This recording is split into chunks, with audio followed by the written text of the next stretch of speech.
दास प्रतिगामी, जाओ और जाकर अब मेरी दासी द्रौपदी को यहां लेकर आओ।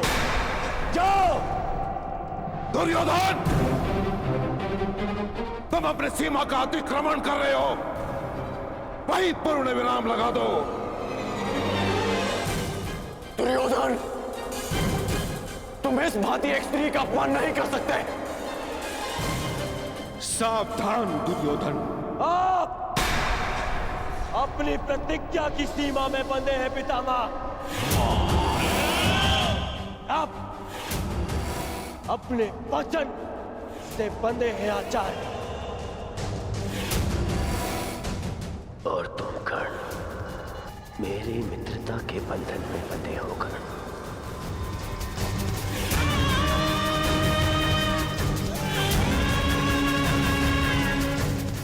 मैंने तो केवल युधिष्ठिर को एक अवसर दिया था ताकि कोई मुझ पर छल का आरोप न लगा सके, परंतु यदि गहराई से देखें तो जिस क्षण वो स्वयं को हारे उसी क्षण वो द्रौपदी को भी हार चुके थे। जो पांचाली युधिष्ठिर के सम्राट बनते ही सम्राज्ञी बन चुकी थी, क्या वो अपने पांचों पतियों के दास बनते ही दासी नहीं बन जाती? प्रलाप मत करो दुर्योधन, मैं इस कुतर्क को नहीं मानता। पितामह, आपकी माता सत्यवती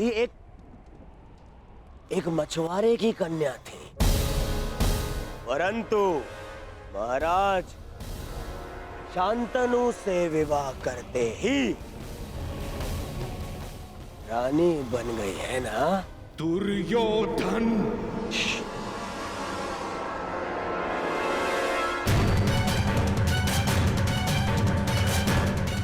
यदि मैं असत्य कह रहा हूं तो एक काम करते हैं, हम महामंत्री विदुर से ही पूछ लेते हैं।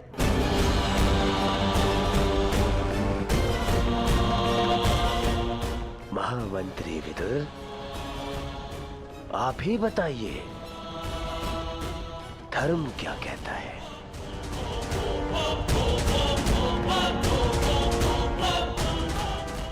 मैंने केवल युधिष्ठिर को एक अवसर दिया था, अन्यथा द्रौपदी तो पहले ही मेरी दासी बन चुकी है।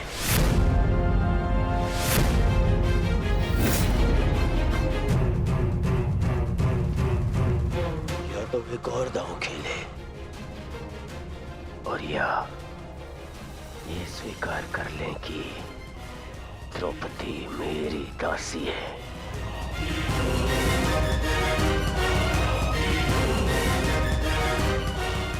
सोच लीजिए सम्राट। नहीं, हम तो केवल आपको एक अवसर देना चाहते हैं ताकि किसी को ये ना लगे कि हम आपके साथ छल कर रहे हैं। अंतिम दांव, यदि आप जीत गए सब कुछ आपका।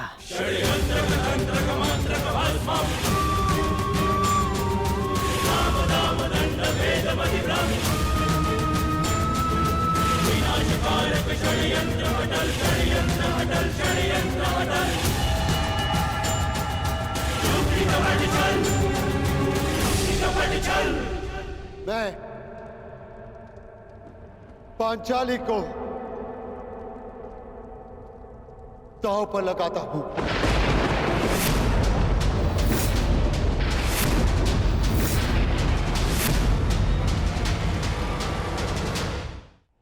क्या कह रहे हो पुत्र?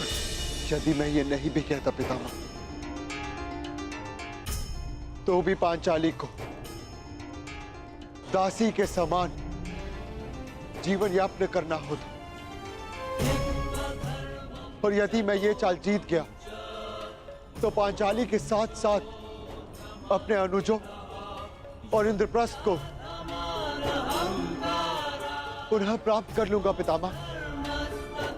यही अंतिम अवसर है मेरे पास इस दुस्वप्न का अंत करने का। मैं पांचाली को दांव पर लगाता हूं। हे गोविंद, कहीं कोई और घोर अनर्थ तो नहीं होने जा रहा?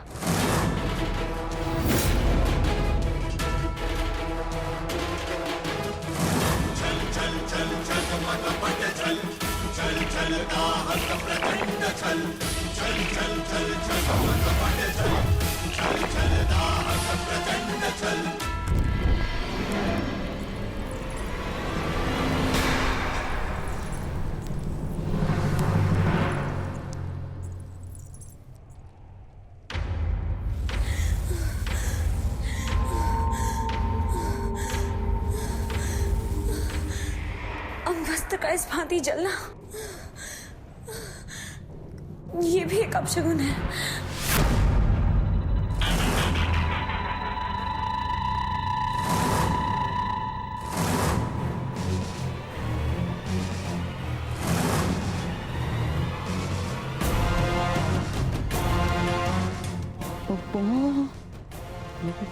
बारह।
अब ये द्रौपद पुत्री पांचाली विधिवत तुम्हारी दासी हुई।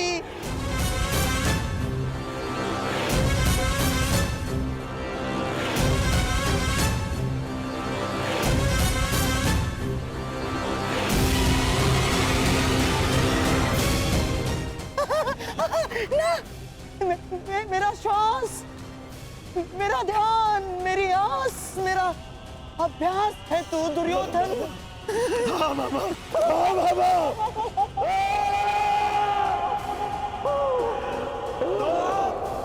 कोई सीमा नहीं रखती।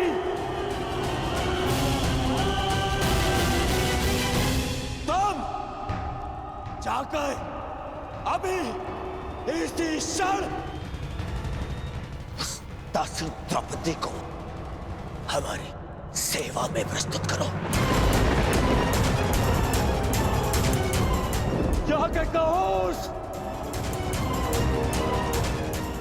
उस अभिमानी द्रौपदी से कि उसके नए स्वामी दुर्योधन ने उसे अपनी सेवा में पुकारा है।